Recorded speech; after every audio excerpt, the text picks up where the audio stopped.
بسم اللہ الرحمن الرحیم رب اشرح لی صدری ویسر لی امری واحلل عقدۃ من لسانی یفقہوا قولی اللہم لا سہل الا ما جعلتہ سہلا وانت تجعل الحزن اذا شئت سہلا ربی یسر ولا تؤثر اللہم فقہنا فی الدین اللہم فقہنا فی الدین اللہم انی اسألک علما نافعا ورزقا طیبا وعملا متقبلا اللہم ان تجعل القرآن ربیع قلوبنا وجلاء حزننا وذہاب ہمنا آمین یا رب العالمین۔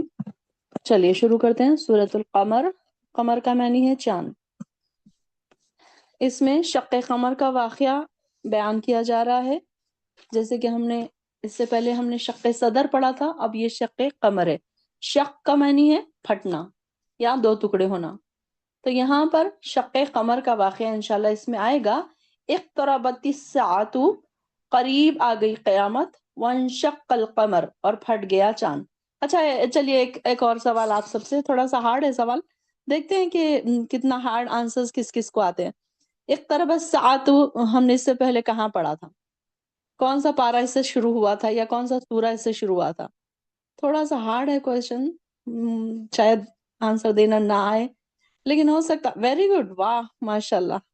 ریشم آصف، سورہ انبیاء 17 پارہ، صحیح سیما نظام، ارے واہ، میں سمجھ رہی تھی کہ تھوڑا سا ہارڈ ہے، یہ نہیں یاد ہوگا۔ ارے واہ بھائی واہ، سب کو یاد ہے، واہ واہ واہ۔ زکیہ فاطمہ اور مختیار باجی، فاطمہ، ویری گڈ۔ ہبا حسین، خان فراد ہبا، ہنا، ارے باپ رے، ذیشان تبسم، بہت ساری بہنوں کو یاد ہے۔ میں سمجھ رہی تھی کہ تھوڑا سا ہارڈ ہے، آپ لوگوں کو یاد نہیں ہوگا۔ واہ واہ واہ، I am proud of you, ماشاء اللہ، بہت خوشی ہوئی مجھے، ساری بہنوں کو یاد ہے ماشاء اللہ سے۔ اقتربت الساعۃ، کہ ہم نے پڑھا تھا نا کہ قریب آ گیا ہے قیامت کا وقت۔ ساعہ کس کو کہتے ہیں؟ قیامت کا نام ہے ساعہ۔ ساعہ کا ویسے معنی کیا ہے؟ گھڑی، لیکن یہاں پر اس کا مراد کیا ہے؟ یہاں پر قیامت۔ جو آپ نے پیچھے 3 کالمز بنائے ہیں نا، جنت کا، دوزخ کا اور قیامت کے ناموں کے، تو آپ قیامت کے ناموں میں آپ نے کل لکھا ہے ساعہ، تو اگر نہیں لکھا ہے تو لکھ لیجئے۔ تو ماشاءاللہ آپ لوگوں کی نالج اور آپ لوگوں کا یاد رکھنے کی جو صلاحیت ہے، ماشاءاللہ میں اس کو سلام کرتی ہوں۔ ایکسیلنٹ، بہت خوب۔ تو ہم نے 17ویں پارے کے سٹارٹنگ میں اس کے اوپر بہت لمبا ہم نے اس پہ ڈسکشن کیا تھا، اقتربت الساعۃ، کہ ہم قیامت قریب آ گئی ہے اور ہم غفلت میں منہ موڑے ہوئے ہیں، یہ تھا ہمارا۔ تو یہاں پر بھی قریب آ گئی قیامت، وانشق القمر، اور پھٹ گیا چاند۔ اب یہ دیکھیے کہ یہ ایک دفعہ رسول اللہ صلی اللہ علیہ وسلم کفار مکہ میں موجود تھے، تو انہوں نے آپ سے کسی نشانی کا مطالبہ کر لیا۔ اب یہ جیسے کہ ہر وقت نشانی مانگا کرتے تھے کفار مکہ، ہمیں تو پتہ ہی ہے نا کہ وہ ہر وقت نشان مانگا کرتے تھے، اور انہوں نے آپ صلی اللہ علیہ وسلم نے کیا نشانی بتائی کہ انہوں نے کہا آسمان کی طرف دیکھو، اور اچانک اپنی انگلی سے اشارہ کر کے چاند کو 2 الگ الگ ٹکڑوں میں بانٹ دیا۔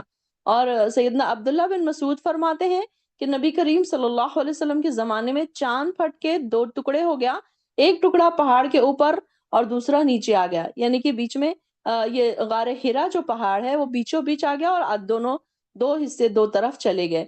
یہ اس کو ہر کوئی وہاں پر کھڑا ہوا سا، ہر انسان وہاں پر دیکھ رہا تھا۔ تو ان لوگوں نے کیا کہا کہ نہیں نہیں، یہ تو جادو ہے۔ انہوں نے کہا کہ نہیں، اس پر بھی جب انہوں نے دیکھا پریشان ہو گئے، ہکا بکا رہ گئے، جب انہوں نے یہ نشانی دیکھی تو چاند کے پھٹنے کو دیکھا، تو اس کو چاند کے پھٹنے کو کیا کہتے ہیں؟ شق القمر۔ تو یہ شق قمر کا جو واقعہ ہوا تو یہ سب کے سب حیران رہ گئے۔ جب کفار مکہ نے اپنی آنکھوں سے یہ معجزہ دیکھ لیا تو کہنے لگے یہ تو جادو ہے، ہماری نظروں پر نظریں انہوں نے وہ کر دیا ہے، ہم کو نظر بند کر دیا ہے۔ تو اس حیرانی سے پھر اب انہوں نے کیا کیا کہ ایسا کرتے ہیں کہ کوئی مسافر جب آئے گا نا، یا پھر کوئی دوسرے یہاں سے لوگ دوسرے ہوں گے تو ہم ان سے پوچھیں گے۔ جب ان سے پوچھا تو انہوں نے کہا، انہوں نے بھی یہی گواہی دی کہ ہاں ہم نے بھی دیکھا کہ چاند 2 ٹکڑے ہو گیا تھا۔ تو اس کے باوجود بھی، اتنی تصدیق ہونے کے باوجود بھی، یہ کافر اپنی ہٹ دھرمی سے باز نہیں آئے۔ تو یہاں پر یہ قیامت کی نشانیوں میں سے ایک نشانی یہ بھی تھی کہ چاند کا پھٹنا، آپ صلی اللہ علیہ وسلم کا آنا اور چاند کا پھٹنا، یہ قیامت قریب ہونے کی نشانی ہے۔ اب ہم یہ کہیں گے کہ ارے یہ کیا بات ہے، ہم تو کب سے سن رہے ہیں، آپ صلی اللہ علیہ وسلم آ گئے بھی، چاند پھٹ گیا بھی، قیامت قریب قریب، تو یہ تو کافی لمبا ٹائم ہو گیا۔ تو یہ دیکھیے کہ اس سے پہلے دنیا کب سے بنی، اس کے بعد یہ ٹائم تو یہ تو کم ہی ہے نا ابھی، تو اس کے بعد اب کب قیامت آئے گی اللہ ہی بہتر جانتا ہے۔ وَإِن يَرَوْا آيَاتًا، اور اگر وہ مشرک دیکھ لیں کوئی نشانی، يُعْرِضُوا، تو اعراض کریں، یعنی کہ منہ پھیر لیں یا پھر اس کو مانے نہ، اور یقولوا، اور وہ کہیں گے سحر مستمر، یہ تو جادو ہے بڑا مضبوط۔ مستمر کا مطلب کیا ہے؟ ہمیشہ جو جادو چلتا آ رہا ہے اسی طریقے کا یہ بھی کوئی جادو ہے۔ تو یہ کہیں گے کہ اس طریقے سے منہ پھیر لیں گے اور کہیں گے کہ ہمیشہ کی طرح جو جادو چلتے آئے ہیں اسی طریقے کی جادو ہے۔ اور انہوں نے جھٹلایا اور پیروی کی، وَكَذَّبُوا وَاتَّبَعُوا أَهْوَاءَهُمْ، اپنی خواہشات کی انہوں نے پیروی کی، وَكُلُّ أَمْرٍ مُسْتَقِرٌ، اور ہر کام ٹھہرا ہوا ہے اس کے لیے مقررہ وقت تک، یعنی کہ جو جو چیزیں ہونے والی ہیں وہ اپنے ہی وقت پر ہونے والی ہیں، جبکہ ہر کام کی ایک وقت مقرر ہے، جو کام ہونا ہے اسی وقت پر پھر وہ ہوگا، تو اس کے لیے ضروری نہیں ہے کہ آگے پیچھے کر دیا جائے کام کو۔ اور پھر آگے آتا ہے وَلَقَدْ جَاءَهُمْ، اور یقیناً آ چکی ہیں ان کے پاس، من الانباء خبریں، ما فیہ مزدجر، جس میں تنبیہ اور نصیحت ہے، ڈانٹ ہے۔ مزدجر کیا کہتے ہیں؟ نصیحت، کہ ایسی بات اب ان لوگوں کے بارے میں آ گئی، انباء یعنی کہ ایسی خبریں آ گئی، ایسی دانائی کی باتیں آ گئی، اور تمام حجت کے لیے ان کے لیے کافی ہے، اور لیکن یہ تنبیہات ان کے پھر بھی کوئی کام نہیں آئی، ان کے ڈراوے، ان کی جو تنبیہ ان کو کی گئی تھی تو یہ بھی ان کے پھر بھی کوئی کام نہیں آئے۔ حکمت بالغۃ، دانائی کی بات تھی مکمل، لیکن فائدہ نہیں دی ان کو، فما تغنی النذر، ان کا ڈرانا ان کو کوئی فائدہ نہیں دیا، کہ یہ ساری خبریں آ گئی، اتنی چیزیں انہوں نے دیکھ لی، اتنے نشانیاں دیکھ لی، اتنے معجزات دیکھ لی انہوں نے، اس کے باوجود بھی کوئی ان کے ڈرانا ان کو کام نہیں آیا۔ فتولی عنہم، تو آپ کیا کریے؟ آپ ان سے منہ موڑ لیجئے۔ اور یوم ید الداعی، جس دن، یاد کریں اس دن کو جس دن بلائے گا بلانے والا، داعی کس کو کہتے ہیں؟ بلانے والے کو، الی شیء نکر، نہایت ہولناک چیز کی طرف۔ نکر کا معنی کیا ہے؟ ناگوار چیز، یا ایسے دوسرا معنی اگر دیکھیں تو انجانی اور اجنبی چیز، تو یہاں پر وہ کون سی چیز ہے؟ قیامت۔ الی شیء نکر، نہایت ہولناک چیز کی طرف جب ان کو بلایا جائے گا تو پھر ان کا کیا حال ہوگا؟ خشعن، کیسی ہوں گی ان کی آنکھیں؟ جھکی ہوئی، ابصارہم، ان کی آنکھیں، یخرجون، وہ نکلیں گے اپنی خبروں سے گویا کہ وہ ٹڈی دل ہیں پھیلے ہوئے۔ اب یہاں پر بتایا جا رہا ہے، آپ دیکھیں گے کہ آخری پاروں میں جہنم کا ذکر بہت زیادہ آئے گا، قیامت کے حالات ہم کو زیادہ بتائے جائیں گے، جنت اور دوزخ کا ذکر ہوگا، اور قیامت کے ہم بار بار واقعات پڑھیں گے الگ الگ طریقوں سے۔ تو یہاں پر یہ بتایا جا رہا ہے کہ جس دن ایک پکارنے والا پکارے گا اور وہ ایسی ناگوار چیز کی طرف پکارے گا کہ جس کی طرف جانے کا کوئی انسان خوش دلی سے نہیں جانا چاہے گا، تو یہ لوگ سہمی نظروں سے اپنی خبروں سے یوں نکل آئیں گے جیسے بکھری ہوئی ٹڈیاں ہوں۔ تو یہ دیکھیے کہ کیسا ہولناک منظر ہوگا وہ قیامت کا دن، کہ انسان جب دیکھے کہ کتنا ڈر رہا ہوگا، وہ پکارنے والے کی طرف دوڑ رہے ہوں گے، اور اس دن کافر کہیں گے یہ دن تو بڑا کٹھن ہے، یوم ھذا یوم عسر، کہ یہ بڑا ہی کٹھن دن ہے، مشکل دن ہے، کہ دیکھیے کہ کتنا مشکل دن ہوگا نا وہ قیامت کا دن، اور انسان سو رہا ہے اپنی اپنی خبروں میں، اور جیسے کہ دیکھیے نا کہ دنیا میں بھی انسان سو ہی رہا ہے، اس کو کہاں فکر ہے آخرت کی؟ اب یہ تو خبر میں جانے کے بعد تو انسان کے پاس کوئی آپشن رہ ہی نہیں جائے گا، لیکن یہ دیکھیے دنیا میں انسان کے پاس آپشنز ہے، تو بھی کیا ہے کہ انسان آپشنز کے باوجود بھی کوئی تیاری نہیں کر رہا، اپنا وقت ضائع پہ ضائع کرتا جا رہا ہے۔ تو یہاں پر ان لوگوں کے بارے میں آ رہا ہے کہ خبروں سے مراد صرف وہ خبریں نہیں جہاں انہیں دفن کیا گیا، ان خبروں کے نام و نشان تک باقی نہیں رہ جائیں گے، بلکہ یہاں خبروں سے مراد وہ مقام ہے جہاں کسی انسان کے جسم کے ذرات مٹی میں مل گئے ہوں گے، اور خبروں سے نکلنے کے بعد ان کی نگاہیں کیسی ہوں گی؟ ڈری ہوئی، سہمی ہوئی۔ اب یہ دیکھیے کہ انسان کیوں ڈرا ہوا ہوگا کہ ایک دم حالات بدل گئے قیامت۔ اب آپ دیکھیے کہ ایک زلزلہ ہی آتا ہے تو انسان کے کیا حالات ہو جاتے ہوں گے، ہم دیکھتے ہیں کہ کیسے حیران پریشان لوگ ادھر ادھر بھاگ رہے ہیں، اپنوں کو بچا رہے ہیں، کوئی اپنی جان بچا رہا ہے، ایک چھوٹا سا زلزلہ ہی ہے یہ، لیکن اس کے بھی دیکھیے کہ کیسے حالات ہوتے ہیں اس وقت، کیسا انسان ڈر جاتا ہے، سہم جاتا ہے، اچانک سے ایک زلزلہ آیا تو وہ بھی کیا ہے، قیامت کا زلزلہ بھی ایسے ہی ہوگا نا، اچانک سے آ جائے گا. تو انسان کیوں ڈر رہا ہوگا؟ کیونکہ اب وہ تو قیامت کا جس کے بارے میں وہ سنتا تھا، وہ قیامت کھڑی ہو گئی، اور وہ اپنی کرتوتوں کو بھی جانتا ہے کہ میں نے کیا کچھ بھیجا ہے آگے، اور اب میرا حساب کتاب ہونا ہے. اس وجہ سے بھی وہ پھر ڈر رہا ہوگا، سہم رہا ہوگا. تو یہاں پر ان کے بارے میں آ رہا ہے. اور پھر وہ کیسے ہوں گے؟ ٹڈی دلوں کی طرح، ٹڈیوں کی طرح، مطلب اتنے زیادہ تعداد میں. اب آپ سوچئے، امیجن کریے. میں اس کو امیجن اس طریقے سے کرتی ہوں اکثر حج میں جب دیکھتی ہوں میں، کہ کتنے کتنے 4 بلین 5 بلین لوگ، صرف مسلمان، تھوڑے سے لوگوں کو اجازت دی جاتی ہے. تو وہاں پر جب جمع ہوتے ہیں سارے مسلمان، دور سے جو بتایا جاتا ہے، اوپر سے ڈرون سے اور ہیلی کاپٹر سے ویڈیوز جو لی جاتی ہے، تو ایسے باریک باریک باریک باریک لوگ پورے نظر آتے ہیں حج میں. تو یہ تو بالکل تھوڑے سے ہے، لمیٹڈ ہے. ہر کنٹری سے تھوڑے تھوڑے مسلمان آئے ہیں. لیکن دیکھیے کہ اس وقت آدم علیہ السلام سے لے کے جو جو لوگ مرے ہوں گے، اور اب تک کے اب ہماری زندگی ہے، اور اس کے بعد اور پتہ نہیں کتنے سال یہ دنیا چلتی رہے گی، کتنے لوگ دفن ہوئے ہوں گے زمین. اس کا تو ہمیں اندازہ ہی نہیں. کہا جاتا ہے کہ ایک ایک قبروں میں سے کئی کئی مردے اٹھیں گے قیامت کے دن. ایسا نہیں کہ ایک قبر میں سے ایک ہی مردہ اٹھے گا.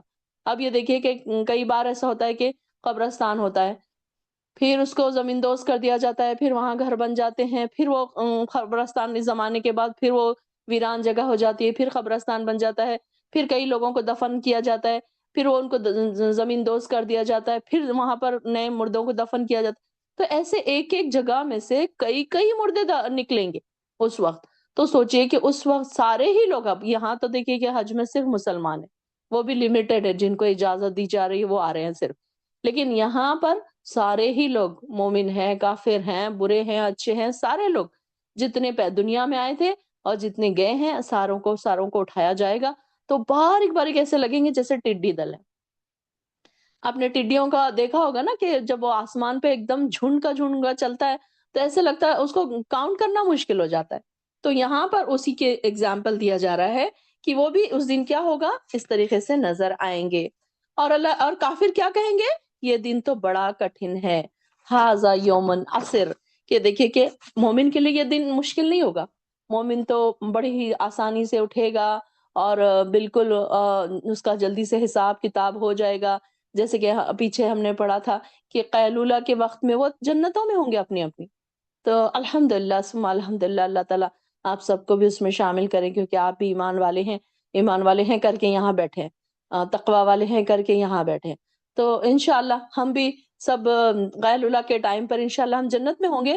لیکن کئی جگہ آتا ہے کہ قیامت کا دن 50,000 سال کا ہوگا. اب آپ دیکھیے کہ 50 سال کی ہماری زندگی ہے، 60 سال کی ہماری زندگی ہے. اس میں ہم چھوٹے بڑے ہوئے، پڑھے پڑھ لکھ کے، پڑھائی سب ہو گئی، شادی ہو گئی، بچے ہو گئے، جاب ہو گئی، ساری چیزیں، اتنی ساری چیزیں کر لیں. 50 سال 60 سال ہمارے. لیکن آپ دیکھیے کہ 50,000 سال کوئی انسان کھڑا رہے گا، اس کا حساب کتاب ہی نہیں ہو رہا.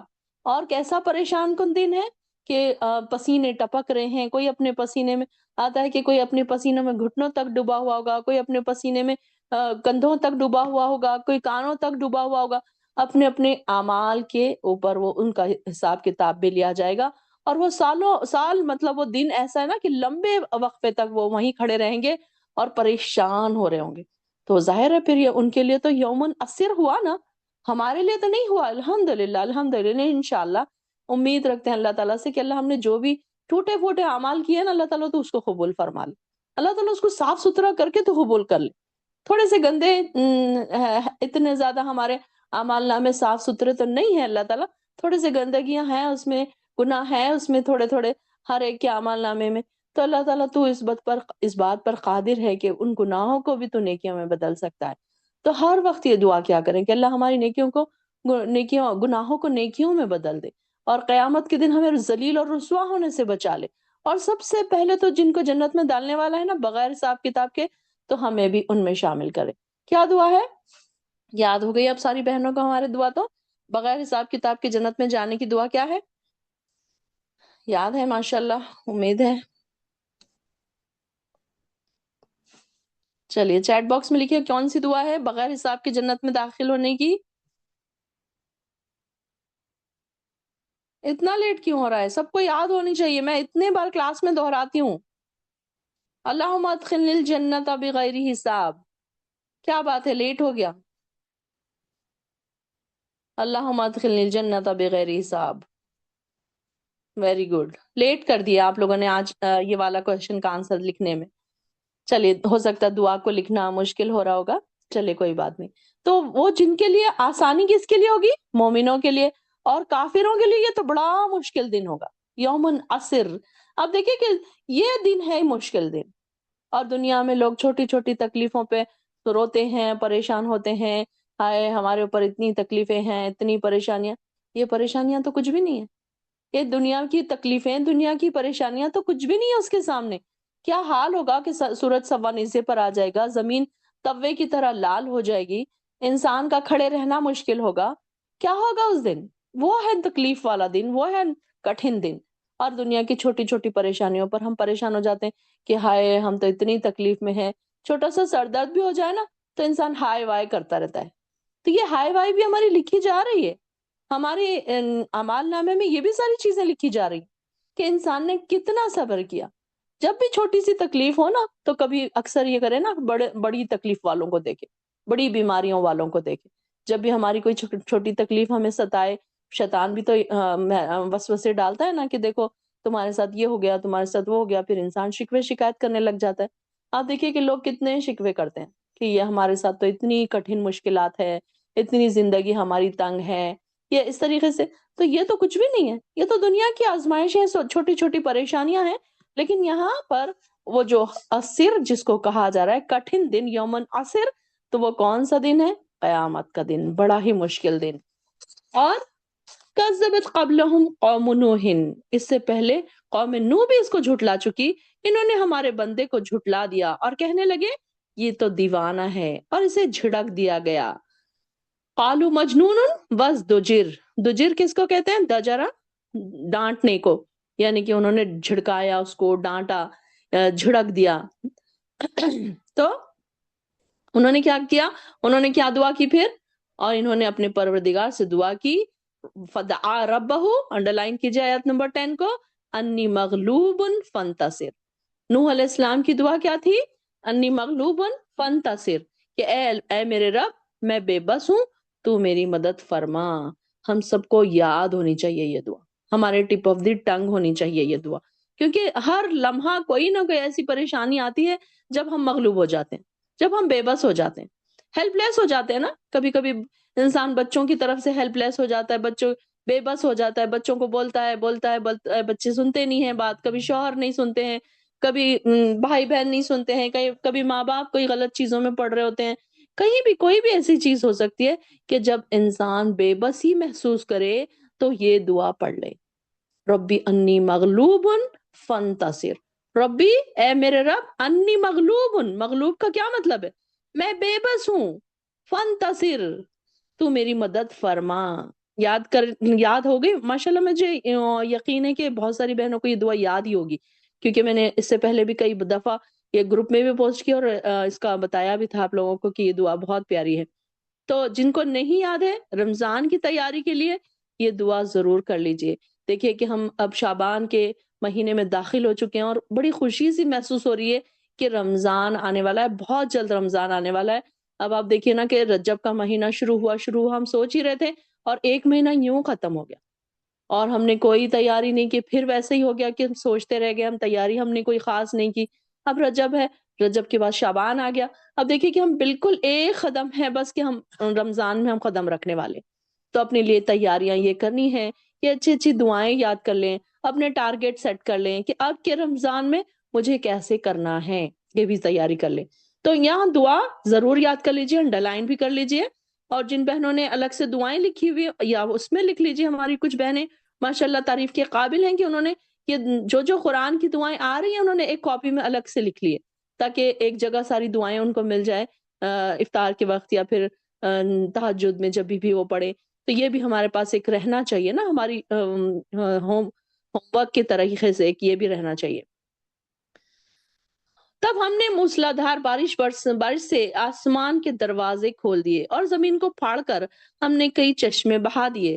نیچے اور اوپر کا پانی ایک کام کے لیے مل گیا جو مقدر میں تھا، مقدور ہو چکا تھا. یہاں پر اللہ تعالیٰ نے کیا کیا تھا؟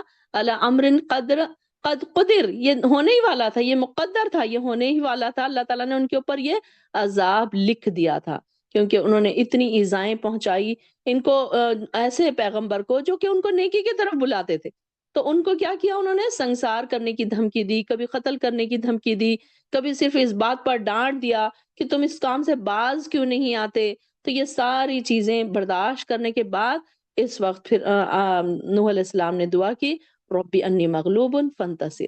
تو یہ دیکھیے کہ پھر کیا ہوا، اللہ تعالیٰ نے آسمان سے موسلا دھار بارش برسائی. ایسا معلوم ہوتا تھا کہ آسمان نے اپنے سارے دروازے کھول دیے، اور نیچے زمین سے ہم نے پہلے بھی پڑھا تھا کہ تنور سے چھوٹا چھوٹے سے بلبلے کی شکل میں پانی نکلنا شروع ہوا، اور پھر بے شمار چشمے پھوٹ گئے. اور ایسا معلوم ہوتا تھا کہ جیسے ساری زمین چشمے ہی چشمے بن گئی، جدھر دیکھو ادھر پانی کے چشمے پھوٹ رہے تھے. اور یہ عمل کئی روز تک جاری رہا، اور پانی کی سطح اس قدر بلند ہو گئی کہ چھوٹے موٹے تمام پہاڑ بھی پانی میں ڈوب گئے، اور پانی اس سطح تک پہنچ گیا جتنا اللہ تعالیٰ نے مقدر کر کے رکھا تھا. اللہ تعالیٰ کو پتا تھا کہ کتنا پانی برسانا ہے، کتنا زمین سے برسانا ہے، اس کا اندازہ تھا. ایسے نہیں کہ بس برس گیا اور نکل گیا پانی، نہیں، بلکہ یہ سارا کچھ اندازے کے مطابق ہے. اللہ تعالیٰ کا اندازہ ہر چیز کے لیے مقدر ہے، پہلے سے طے شدہ ہے. اور نوح کو ہم نے ایک تختوں اور کیلوں والی کشتی پر سوار کر دیا جو ہماری آنکھوں کے سامنے چل رہی تھی. تجریبی اعیننا، یہ ساری چیزیں ایسے ہی نہیں ہو رہی تھی، اللہ تعالیٰ کے نظر میں تھی. یہ دیکھیے کہ ہر چیز اللہ تعالیٰ، پیچھے ہم نے کیا پڑھا کہ ان کو کشتی بنانے کے لیے کہا گیا، اور وہ کیا کہا گیا؟ بِأَعْيُنِنَا، ہمارے سامنے، ہماری آنکھوں کے سامنے اے نوح تم ایک کشتی بناؤ. یہ الفاظ ہم نے پڑھے تھے نا پیچھے، کہ کشتی اللہ کے آنکھوں کے سامنے بنی، یعنی کہ اللہ تعالیٰ کی نظر میں تھا یہ سب کچھ. کشتی کا چلنا بھی نظر میں تھا، کشتی کا رکنا بھی نظر میں تھا. دیکھیے کہ کبھی آپ نے سوچا کہ ایک چھوٹی سی کشتی ہے، طوفان چل رہا ہے، اور طوفان میں کشتی ڈوب نہیں رہی ہے؟ یہ کیسے پاسبل ہے؟ یہ اللہ کا اندازے کے مطابق چلنا اور ٹھہرنا، یہ اپنے مومن بندوں کو بچانا، یہ سارے کے سارے اللہ تعالیٰ کے نظام میں شامل تھا. تو یہ ایسے اب اگر اس طریقے سے طوفان آ جائے تو بڑے بڑے جہاز ڈوب جاتے ہیں، لیکن یہاں پر دیکھیے کہ ایک چھوٹی سی کشتی تھی، لیکن یہ کیسی تھی کہ خود بخود چلتی تھی پانی کے سطح پر. پانی کہیں اوپر اٹھ جاتا تو کشتی بھی خود بخود اوپر اٹھ جاتی، یہاں تک کہ پہاڑ تک پانی میں غرق ہو گئے. آپ دیکھیے کہ کشتی کیسے نہیں ڈوبی، پہاڑ ڈوب گئے لیکن کشتی نہیں ڈوبی. اس وقت سیدنا نوح علیہ السلام اور آپ کے ساتھیوں میں کسی کو بھی نہیں پتا تھا کہ ہم کس طرف جا رہے ہیں، کشتی کا رخ کس طرف ہے، کیا ہم غرق ہو گئے، یا ہم نے کس طرف کشتی کا رخ موڑنا ہے، یہ بھی ان کو نہیں معلوم تھا. ہماری منزل کون سی ہے یہ بھی نہیں معلوم تھا. یہ بھی اللہ کے سہارے اس کشتی میں جانے محفوظ کیے بیٹھے ہوئے تھے، اس کے علاوہ انہیں کچھ بھی علم نہیں تھا، اور نیچے پانی کا سمندر بن گیا تھا. اللہ ہی اس کشتی کی حفاظت بھی کر رہا تھا، نگرانی بھی فرما رہا تھا، اور اس کے حکم سے یہ کشتی اپنا رخ بھی بدلتی تھی. یہ ساری چیزیں دیکھیے اللہ کی نظروں کے سامنے ہو رہے ہیں. یہ بدلہ اس شخص کی خاطر دیا گیا جس کا انکار کیا گیا تھا، اور اس کشتی کو ہم نے ایک نشانی بنا کر چھوڑ دیا. پھر کیا ہے کوئی نصیحت قبول کرنے والا؟ یہ دیکھیے کہ کشتی بھی کیا ہے، ایک نصیحت بن گئی، اور بعد میں یہ کشتی جا کر ایک پہاڑ پر جا کر ٹک گئی، جو جودی پہاڑ جس کا نام آتا ہے، جودی پہاڑ پر جا کر ٹک گئی. اور آسمان سے بارشیں بند ہو گئی، اور نیچے سے زمین سے پانی جذب ہو گیا. ہواؤں اور سورج نے پانی کو بھی ڈرائی کر دیا، خشک کر دیا. 40 دن بعد کشتی پر سوار لوگ اس قابل ہوئے کہ کشتی سے اتر کر آئیں، مگر کشتی وہیں رہ گئی. آج بھی دیکھیے کہ کشتی وہیں ہے، کہ لوگ یہ سوچتے ہیں کہ یہ پہاڑ تک کیسی پہنچی ہوگی کشتی. تو یہ بھی اللہ تعالیٰ کا ایک معجزہ تھا. پھر یہاں پر دیکھیے کہ اللہ تعالیٰ فرما رہے ہیں آیت نمبر 17 میں، وَلَقَدْ يَسَّرْنَا الْقُرْآنَ لِلذِّكْرِ فَهَلْ مِن مُدَّكِّرٍ، کہ قرآن کو ہم نے نصیحت حاصل کرنے کے لیے اتارا، آسان بنا دیا، پھر کیا ہے کوئی نصیحت قبول کرنے والا؟ فَهَلْ مِن مُدَّكِّرٍ. اللہ تعالیٰ سوال کر رہے ہیں کہ دیکھیے کہ انشاءاللہ دیکھیے کہ پہلی بار اس کو انڈرلائن کر لیجئے آیت نمبر 17 کو. اس میں یہ تکرار کے ساتھ آئے گا. کتنے بار آئے گا آپ لکھتے جائیے، اس کو نمبر 1 دے دیجئے. اگلی بار آئے گا یہی سیم سینٹنس تو اس کو نمبر 2 دے دیجئے، تاکہ آپ کو پتا چلے کہ اس سورہ میں اس کی تکرار کتنی بار آئی ہے. تو یہ دیکھیے کہ قرآن کی خوبیاں آسان زبان میں. اب یہاں پر یہ نہیں کہا گیا کہ ہم نے قرآن اس لیے اتارا کہ آپ اس کو حفظ کر لیں یا آپ اس کو مردوں کے پاس پڑھ لیں یا آپ اس کو قرآن خوانی میں پڑھ لیں، بلکہ قرآن کس لیے اتارا گیا ہے؟ میں مدکر ذکر، ذکر کے لیے، نصیحت۔ ذکر کا کیا مطلب ہے؟ نصیحت کے لیے اتارا ہم نے یہ قرآن کو، ایسے ہی نہیں اتار دیا، بلکہ اس قرآن سے نصیحت حاصل کرنے کے لیے ہم نے اتارا۔ تو یہ قرآن کیا ہے؟ صرف یاد کرنے کے لیے یا مردوں پہ بخشنے کے لیے، یا پھر قرآن کا نیا گھر بنا رہے ہیں تو اس کے گھر کی برکت کے لیے، یا پھر دلہن کو گزارا جا رہا ہے تو قرآن کے نیچے سے گزارا جا رہا ہے۔ یہ شادی میں تو ایک دلہن کو ایک کمپلسری ہوتا ہے، تحفے میں قرآن دیا جاتا ہے، جبکہ دیکھیے کہ وہ پڑھے یا نہ پڑھے، اس سے کوئی نہیں پوچھتا کہ تم نے قرآن پڑھا یا نہیں پڑھا۔ تو یہ ہمارے پاس اللہ تعالیٰ فرما رہے ہیں کہ یہ قرآن، یہ دیکھیے کہ اس کے سب سے پہلے مخاطب کون لوگ ہیں؟ امی لوگ ہیں، پڑھے لکھے عالم فاضل لوگ نہیں ہیں۔ کہاں پر اللہ تعالیٰ نے یہ اتارا؟ جہاں پر عرب کے سارے لوگ ان پڑھ تھے، جاہل تھے، وہاں پر بہت زیادہ جہالت ان کے اندر پائی جاتی تھی، ایسی جگہ پر اللہ تعالیٰ نے ان کو اتارا، اور اس میں کوئی پیچیدگی نہیں رکھی، کوئی ہارڈ چیزیں نہیں رکھی، ساری چیزیں آسان طور پر، واضح طور پر۔ اب ہم پڑھ رہے ہیں تو ہمیں سمجھ آ رہا ہے کہ کتنی آسانی سے اللہ تعالیٰ نے ساری چیزیں سمجھا دی، چھوٹے چھوٹے ڈونٹس اینڈ ڈوز ہمیں بتا دیے، کون سی چیزیں ہمیں کرنا ہے، کون سی چیزیں نہیں کرنا ہے۔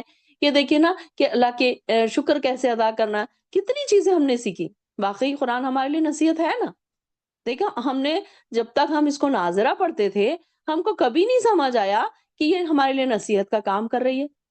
جب ہم نے اس کو سمجھ کر پڑھنا شروع کیا تو ہر آیت سے ہمیں کوئی نہ کوئی نصیحت ملتی ہے۔ آبزرو کیا آپ نے یہ بات؟ ضرور کی ہوگی آپ نے، میں نے تو کی ہے۔ تو جب بھی ہم پڑھتے ہیں نا، ہر آیت میں کوئی نہ کوئی، اب یہ دیکھیے کہ پہلی ہی آیت اقترب الساعۃ، کہ قریب آگے قیامت، یہی انسان کے لیے ڈراوا ہے، یہی انسان کے لیے نصیحت کہ اب الرٹ ہو جاؤ، اب تک بھی اگر نہیں سدھرے ہیں تو سدھر جاؤ۔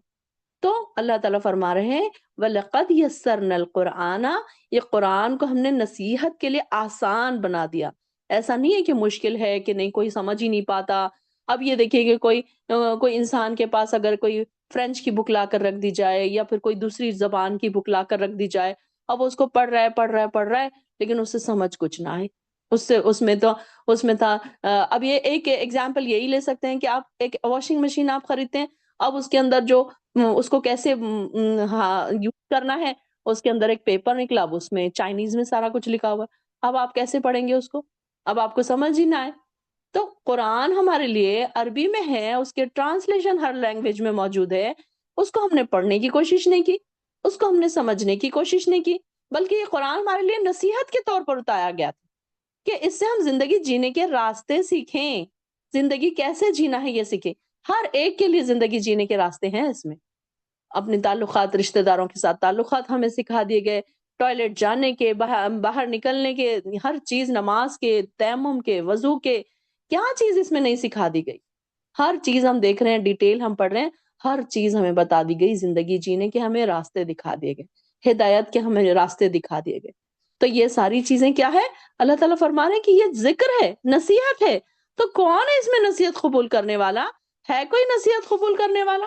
تو اللہ تعالیٰ ہم سے سوال کر رہے ہیں، اب ہم بھی اپنے آپ سے سوال کریں کہ میں نے اس سے کتنی نصیحت حاصل کی، یا پھر بس میں ایسے ہی اس کو پڑھ رہی ہوں، 5 قرآن پڑھ لیے، 6 قرآن۔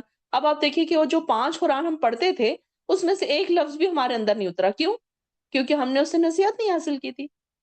جو چیز نصیحت حاصل کرنے کے لیے تھی، وہ نصیحت حاصل کرنے کے غرض سے ہم نے نہیں پڑھی تھی نا، جب ہم نے تو ثواب کی نیت سے پڑھی تھی۔ چلے ثواب تو ملنے ہی ہے، ہر حال میں ملنا ہے۔ جو بیچارے ہمارے پہلے لوگ گزر چکے ہیں اس دنیا سے، انوسینٹ تھے، انہوں نے قرآن کو اس لیے پڑھا کہ اللہ کی رضا ان کو مل جائے، ثواب ان کو مل جائے، تو انشاءاللہ وہ ساری چیزیں وہ پا لیں گے۔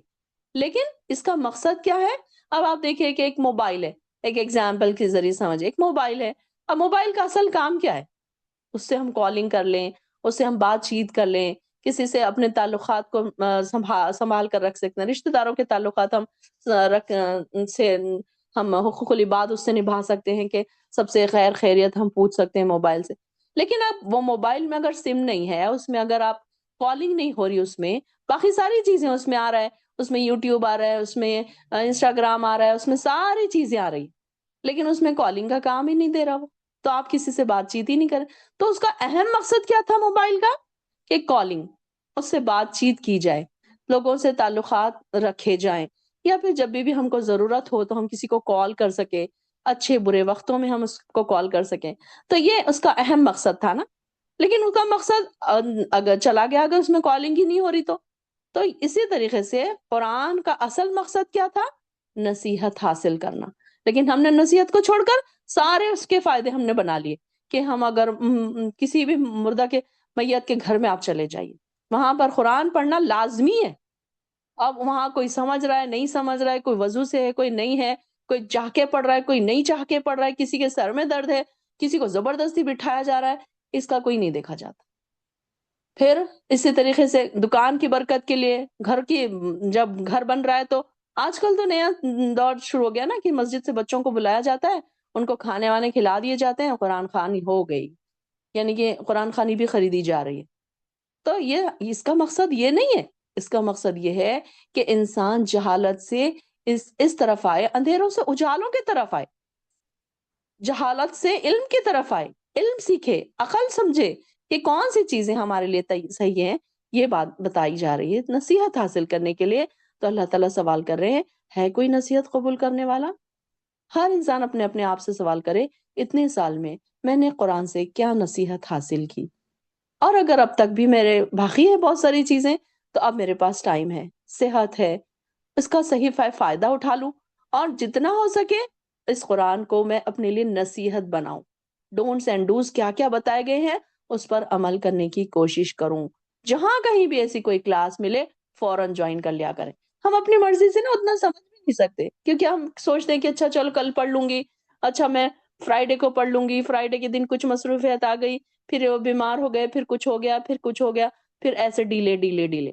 لیکن جب کلاس ہوتی ہے، کوئی ٹیچر پڑھا رہی ہوتی ہے، تو کیا ہوتا ہے، ایک ماحول بنتا ہے، ایک اس میں انسان کے اندر کیا کہتے ہیں، مائنڈ بلوئنگ چیزیں ہمارے سامنے آتی ہیں۔ کبھی کبھی کوئی چیزیں ہارٹ ٹچنگ ہوتی ہیں، کبھی کبھی کسی کا بولنے کا انداز ایسا ہوتا ہے کہ آپ کو پسند آتا ہے۔ تو جس کا بھی بولنے کا انداز آپ کو پسند ہے نا، تو میں یہ نہیں کہوں گی کہ آپ میری ہی کلاس میں آ جائیے، بلکہ آپ کو جہاں کہیں بھی جس کا بھی آپ کو بولنے کا انداز پسند آتا ہے، آپ ان کی کلاس میں ضرور جوائن کیجئے۔ اپنے آپ کو قرآن سے اس طریقے سے جوڑ کے رکھیے کہ ہم ہر روز اس سے کوئی نہ کوئی نصیحت حاصل کریں، ہر روز ہمارے کوئی گناہ کو مٹائیں اور نیکیوں کو ہم بڑھانے والے بنیں۔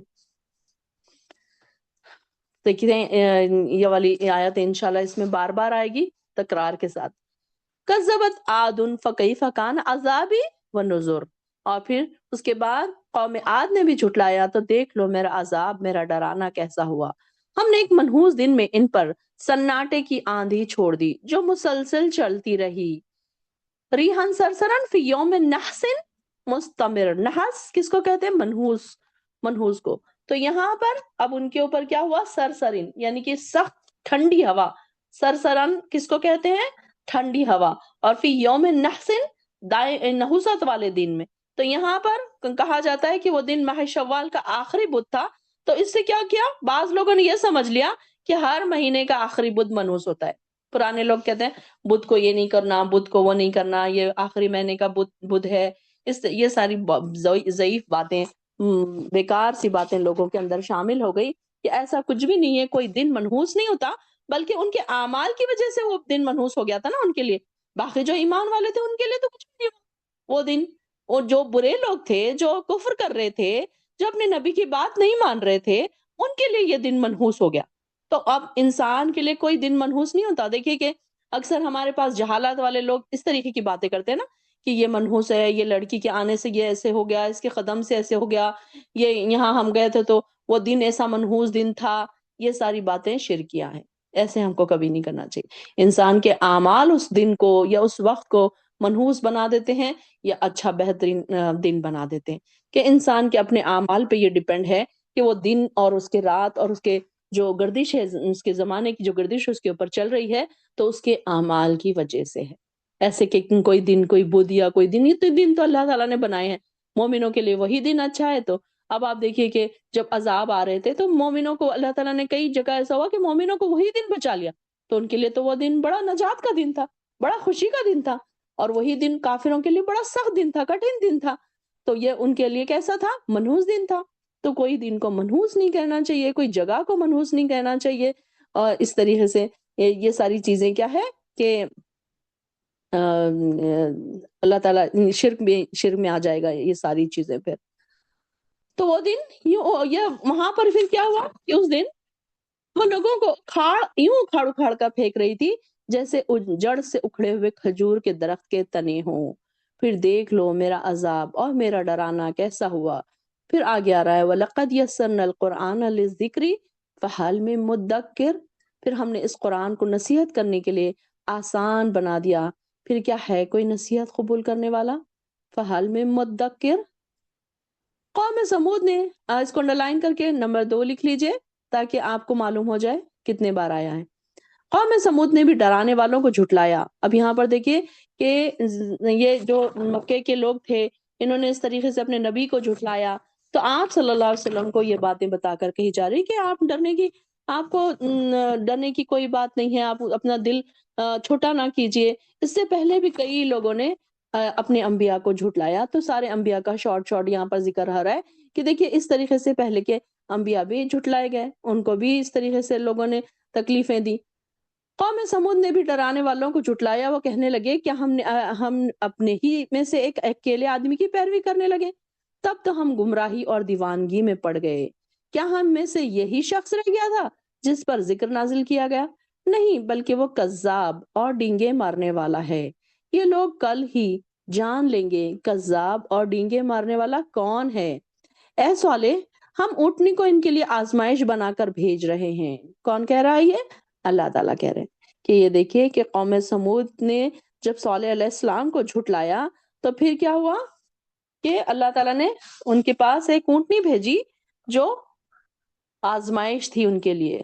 تم صبر کے ساتھ ان کے انجام کا انتظار کرو اور انہیں آگاہ کر دو کہ پانی ان کے اور اونٹنی کے درمیان تقسیم ہوگا. ہر ایک اپنی باری پر پانی پر آئے گا. آخر انہوں نے اپنے ایک ساتھی کو پکارا جو اس کے مارنے کے لیے تیار ہو گیا اور اس کی کونچیں کاٹ دی. اب یہ دیکھیے کہ یہ ایسی بڑی اونٹنی تھی, دیو ہیکل اونٹنی, یعنی کہ ایک دم اس کا اونچا قد, بڑی سی اونٹنی تھی. یہ معجزے کے طور پر انہیں دی گئی تھی اور یہ حاملہ اونٹنی تھی. تو اس کو ناقۃ اللہ, اللہ کی اونٹنی کا نام دیا گیا یہاں پر اس کو, کہ یہ اللہ کی اونٹنی اس کو کہا گیا. تو یہاں پھر کیا ہوا کہ اب وہ اتنی بڑی اونٹنی تھی کہ سارے گاؤں کا پانی پی جاتی تھی. تو اس کے لیے کیا کیا گیا کہ ایک دن بستی کے کنویں سے اونٹنی پانی پیے گی, یہ طے پایا, اور دوسرے دن قوم کے دوسرے جانور وہاں سے پانی پئیں گے. اور ساتھ ہی قوم کو یہ بھی آگاہ کر دیا گیا کہ اس فیصلے میں کوئی رد و بدل کرو گے یا اس اونٹنی کو دکھ پہنچاؤ گے تو تمہاری خیر نہیں, کیونکہ یہ اونٹنی تمہارے لیے ایک آزمائش ہے. تو یہاں پر اس اونٹنی کا احترام کرنا بھی ان کے لیے وبال جان بن گیا. ان کے اپنے جانوروں کو ایک دن چھوڑ کر کھانے کو چارہ ملتا, پانی ملتا, اب وہ اس کو ہاتھ لگانے سے بھی ڈرتے تھے. تو انہیں خوب معلوم تھا صالح علیہ السلام اگرچہ اکیلے ہیں اور صرف چند کمزور آدمی ان کے ساتھ ہے, کوئی ان کے ساتھ غیبی طاقت نہیں ہے, ان کے پیچھے کوئی نہیں ہے, لیکن وہ زیادہ دیر صبر نہیں کر سکے اور اندر اندر اونٹنی کو مارنے کے مشورے بناتے رہے.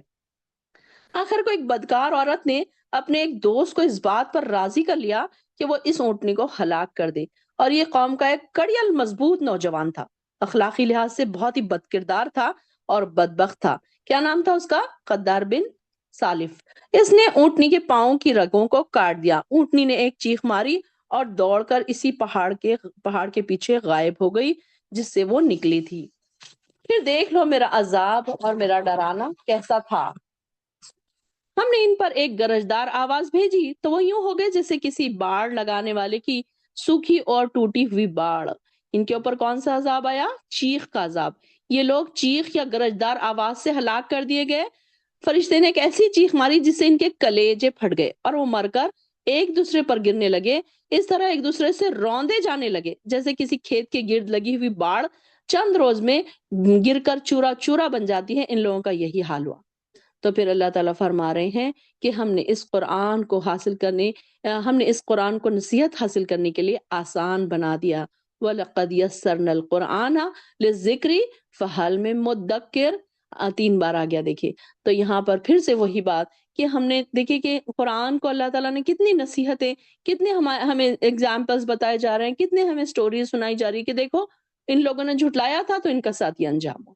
اور تم اب کیا کر رہے ہو؟ کیا تم اس سے نصیحت حاصل کر رہے ہو؟ بار بار یہ سوال کیا جا رہا ہے, بار بار یہ سوال کیا جا رہا ہے یہ دیکھیے کہ ہمارے جھنجھوڑنے کے لیے، ہمیں نیند سے جگانے کے لیے سوال کیا کافی نہیں ہے؟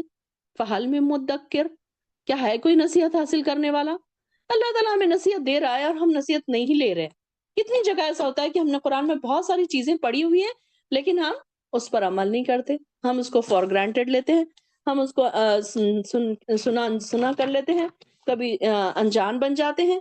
معلوم تو ہے بہت ساری چیزیں، یہ دیکھیے نا کہ جیسے کہ ہمارے لیے ایک قرآن میں کیا ہے، بار بار ڈراوے ہے، بار بار ریمائنڈرز ہیں۔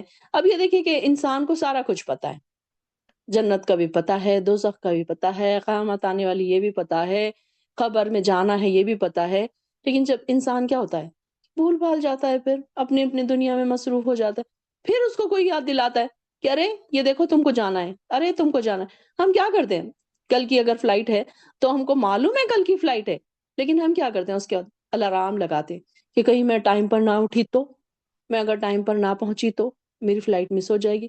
تو یہ الارم ہے ہمارے لیے کہ اللہ تعالیٰ ہم کو بار بار الارم دے رہا ہے کہ فہل میں مدکر، ہے کوئی نصیحت حاصل کرنے والا؟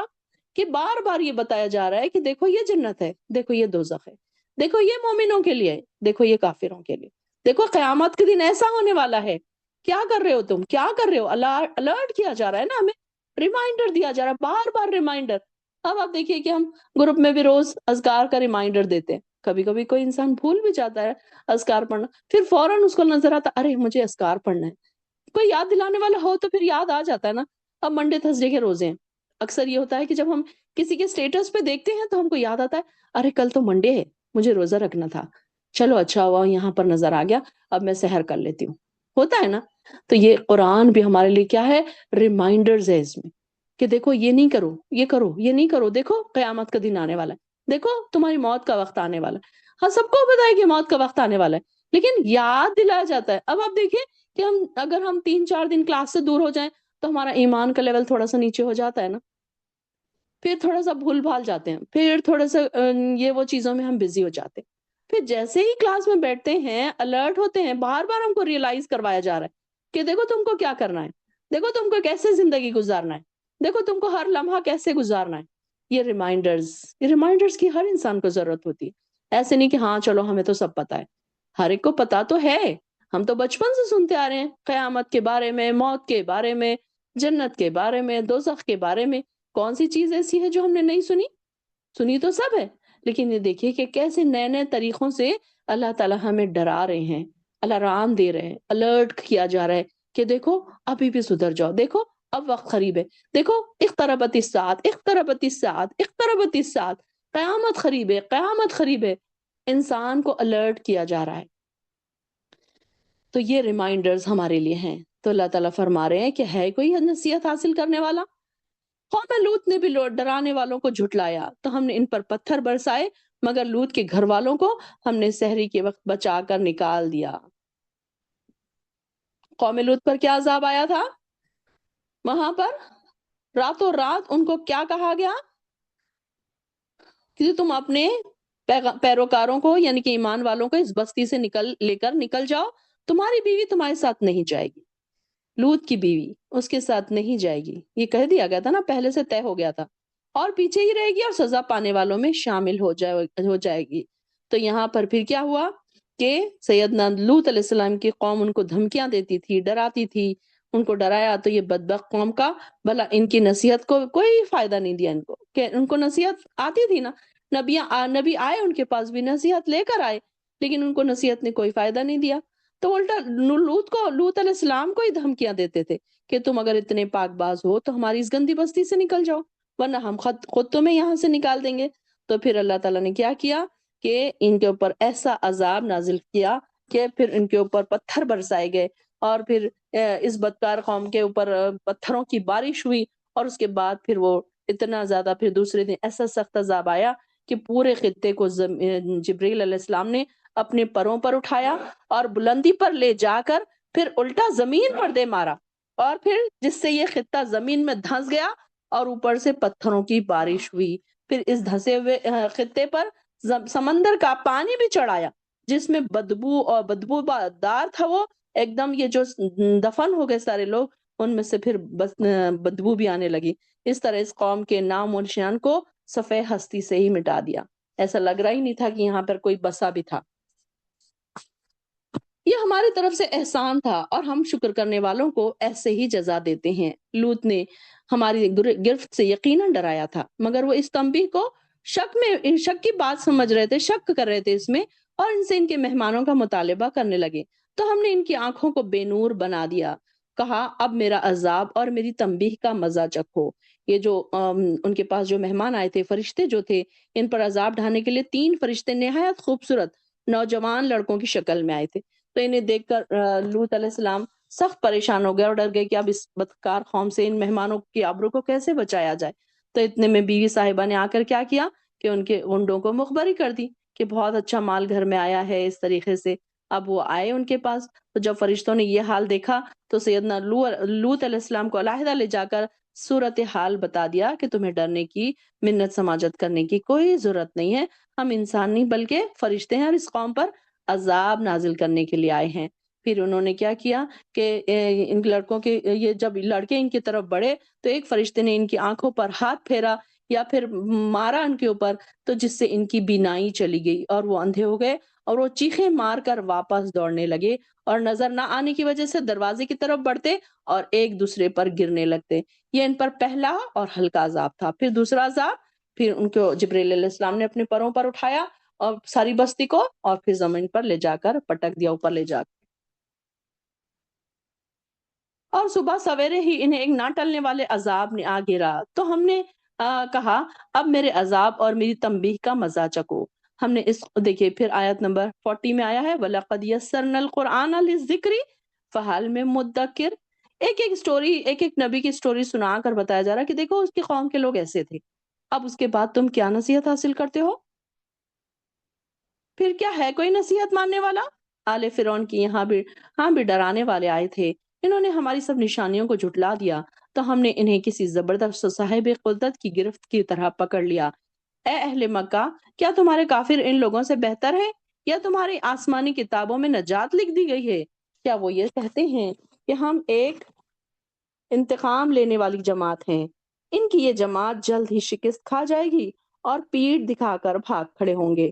بلکہ ان سے نمٹنے کا اصل وعدے کا وقت تو قیامت ہے، اور قیامت بڑی دہشت ناک اور تلخ ہے.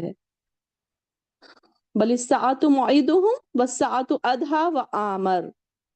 تو یہاں پر دیکھیے کیسی ہے قیامت، بڑی ہی دہشت ناک ہے، اور بے شک مجرم لوگ گمراہی اور دیوانگی میں پڑے ہیں. جس دن یہ دوزخ اپنے منہ کے بل دوزخ میں اپنے منہ کے بل گھسیٹے جائیں گے تو ان سے کہا جائے گا اب چکھو جہنم کی لپیٹ کا مزہ. ذوقو مسا سقر. سقر کس کا نام ہے؟ دوزخ کا نام ہے. یہاں پر دیکھیے کہ یہ ان سے کیا کہا جائے گا کہ اب تم چکھو مزہ، جلنے کا مزہ. ذوقو مسا، مس کیا ہے؟ چھونا، تکلیف چھونا، تکلیف کی شدت کو تم چکھو. اور سقر کیا ہے؟ دوزخ کا نام. ان المجرمین فی ضلال وسعر. اور گمراہی اور دیوانگی میں پڑے ہوں گے کچھ لوگ، اور ان کو کہا جائے گا کہ ان کو کھینچا جائے گا گھسیٹتے ہوئے، اپنے چہروں کے بل گھسیٹتے ہوئے ان کو لے جا کر دوزخ میں ڈالا جائے گا، اور ان کو کہا جائے گا کہ اب چکھو عذاب کا مزہ.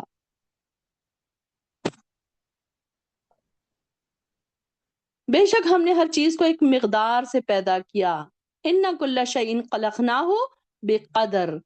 اندازے کے مطابق پیدا کیا. دیکھیے کہ اللہ تعالیٰ نے ایسے ہی نہیں سب کچھ پیدا کر دی کہ چلو آسمان بن گیا، زمین بن گئی اور اس میں ساری چیزیں بن گئی، بلکہ سب چیزیں اندازے کے مطابق پیدا کی کہ آسمان کے کہ کتنی تہیں ہیں، 7 ہیں، زمین کتنی ہے، اس میں پانی کتنا لگے گا، کتنے لوگ رہیں گے، لوگوں کے لیے کھانا کتنا، کھانا بھی اندازے کے مطابق. اب آپ دیکھیے کہ اونٹ ہے، اس کا کھانا الگ ہے، شیر ہے، اس کا کھانا الگ ہے، ان کا رہنا الگ ہے. ان کے حساب سے آپ دیکھیے کہ کئی ایسے برفیلے مقامات ہیں وہاں پر جانوروں کے کھانے الگ ہیں، ان کی جسم کی بناوٹ الگ ہے، ان کے گرمیوں کے جو علاقے ہیں وہاں کے اینیملز کے جسم کی بناوٹیں الگ ہے. یہ ساری چیزیں کیا ہے؟ اندازے کے مطابق اللہ تعالیٰ نے بنائی ہے، ایسے ہی نہیں بنا دی بس. اب آپ دیکھیے کہ سمندر ہے، سمندر کی مچھلیاں ہیں، بڑی مچھلی ہے، ویل مچھلی، اس کو کھانا کتنا چاہیے اللہ تعالیٰ کو پتا ہے، اس کے اندازے کے مطابق اللہ تعالیٰ نے اس کو بنایا. وہ کیا کھائے گی وہ بھی اللہ تعالیٰ کے ذمہ ہے. ہم نہیں اس کے ذمہ دار ہے کہ اس کو کون کھانا کھلائے گا، کیسے کھلائے گا. ہر جانور کو رزق پہنچانا، یہاں تک کہ چونٹی کے بل میں بھی اس کو کھانا پہنچانا، یہ اللہ تعالیٰ کے ذمے ہے. تو یہ ساری چیزیں نا اندازے کے مطابق بنائی گئی. بارش کا پانی برستا ہے تو اس کے ایک اندازہ ہے کہ کتنا برسے گا، کہاں تک برسے گا، کہاں اس کی لمٹ کراس ہوگی، کب لمٹ کراس کرنا ہے.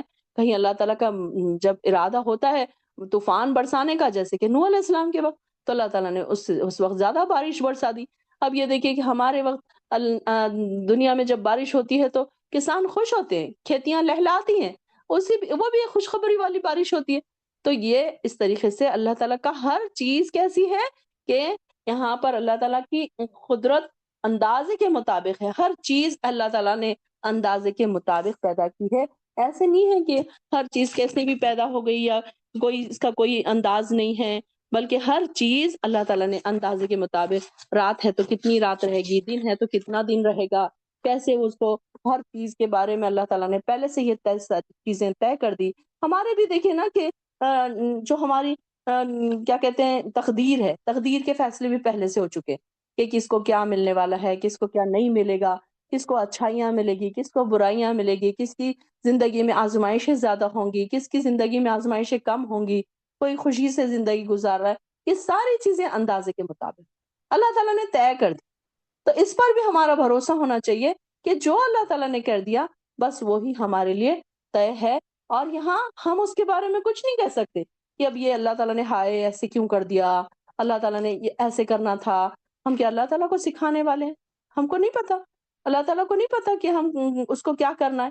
تو ہر چیز اللہ تعالیٰ جیسے بھی بناتے ہیں ہر چیز اندازے کے مطابق بنائی جاتی ہے. ایسے نہیں ہے کہ کوئی انسان کہ اس انسان کو یہ پتا ہے اور اللہ تعالیٰ کو نہیں پتا، ایسا تو نہیں ہو سکتا نا. تو اللہ تعالیٰ نے ہر چیز اندازے کے مطابق بنائی ہے. یہاں پر یہی بتایا جا رہا ہے کہ ہر چیز اللہ تعالیٰ کی قدرت میں ہے، اللہ تعالیٰ کی پکڑ میں ہے. اللہ تعالیٰ کو معلوم ہے کہ کون سی چیز کتنی اتارنا ہے، کس کے لیے آسانیاں بنانا ہے، کس کے لیے دولت دینا ہے، کس کے لیے دولت نہیں دینا ہے. یہ ساری چیزیں اللہ تعالیٰ نے پہلے سے طے کر دی ہیں.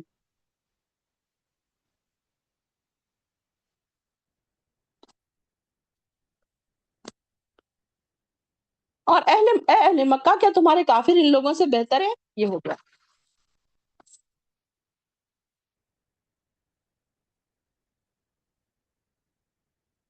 بے شک ہم نے ہر چیز کو ایک مقدار سے پیدا کیا اور ہمارا حکم بس ایک دفعہ کہنے پر اتنی جلدی ظہور پذیر ہو جاتا ہے جیسے آنکھ کی جھپک.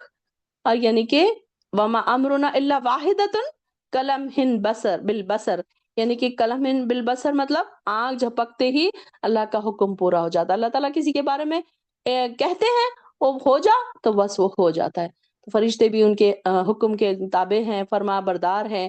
چاہے بارش ہو، چاہے کسی انسان کے لیے اچھائی ہو، بری ہو، موت ہو، زندگی ہو، ساری چیزیں پلک جھپکنے میں ہی پوری ہو جاتی ہیں. اور تمہاری جیسی تو بہت سی قوموں کو ہم ہلاک کر چکے ہیں، پھر کیا ہے کوئی نصیحت ماننے والا؟ پھر سے آگیا دیکھیے لقد یسرنا القرآن وَلَقَدْ أَهْلَكْنَا أَشْيَاءَكُمْ فَهَلْ مِن مُدَّكِّرٍ. تو دیکھیے کہ ہے کوئی نصیحت ماننے والا. اور جو کچھ بھی انہوں نے کیا سب اعمال ناموں میں درج ہے، ہر چھوٹی اور بڑی بات لکھی ہوئی موجود ہے. بے شک پرہیزگار لوگ باغوں اور نہروں میں ہوں گے اور قادر مطلق بادشاہ کے پاس عزت کے مقام میں ہوں گے. اللہم اجعلنا منہم. کہ نیک لوگوں کا بات بتائی جا رہی ہے کہ یہاں پر ان کے اعمال نامے کیسے ہیں. وَكُلُّ صَغِيرٍ وَكَبِيرٍ مستطر. کسی کو مسکرا کے دیکھا یہ بھی آپ کے اعمال نامے میں لکھے گیا. صرف ہائے وائے کی تکلیف میں وہ بھی لکھا گیا. ناشکری ہو گئی نا، ہائے ہائے کرنے لگے تو ہائے ہمارے ساتھ یہ ایسا ہو گیا، ہائے ہائے ہائے. اگر الفاظ نہیں بھی بول رہے ہیں دل میں تو وہی ہے. تو یہ ساری چھوٹی چھوٹی چیزیں بھی ہر چیز لکھی ہوئی ہے ہمارے اعمال نامہ میں درج ہو رہی. کوئی یہ نہ سوچے ہاں چلو چھوٹی سی تو بات ہے یہ کیا لکھی جانی ہے. دیکھیے ہم تو چھوٹی چھوٹی چیزیں ہم گن بھی نہیں پاتے. شام تک ایسے کتنے گناہ ہم سے سرزد ہوتے ہوں گے کہ کبھی زبان سے، کبھی آنکھ سے، کبھی ہاتھ سے، کبھی ہمارے عملوں سے کچھ ایسی ایسی چیزیں ہم سے ہوتے ہوں گے ہم کو اندازہ بھی نہیں. تو یہ ساری چیزیں لکھی ہوئی ہیں، پہلے ہی بتا دیا گیا اللہ تعالیٰ نے، سب اعمال ناموں میں درج ہے ہر چھوٹی اور بڑی بات. اور پرہیزگار لوگوں کا کیا حال بتا دیا گیا. ان المتقین فی جنات و نہر. یہ باغوں میں اور نہروں میں ہوں گے۔ اللہم اجعلنا منہم، اللہ تعالیٰ ہمیں بھی متقین میں شامل کر دے۔ اللہم آتی نفسی تقواہا وزکیہا وانت خیر من زکاہا وانت ولیوہا ومولاہا۔ اور اللہ تعالیٰ کے پاس عزت کے مقام پہ ہوں گے۔ کیسے ہیں؟ کہاں پر ہوں گی ان کی جگہ؟ صدقین عند ملکن، اللہ کے نزدیک، بادشاہ کے نزدیک۔ کون سا مقام ہے جنت کا؟ ایسا مقام جو اللہ کے قریب ہوگا، ایسا بادشاہ جو قادر مطلق ہے، ہر چیز پر قادر ہے، ایسے بادشاہ کے نزدیک ہوں گے۔ عند ملکن مقتدر، کہ یہ عزت والے مقام میں ہوں گے۔ اللہ تعالیٰ ہمیں بھی عزت والے مقام میں داخل فرما، آمین یا رب العالمین۔ وآخر الدعوانا الحمد للہ رب العالمین۔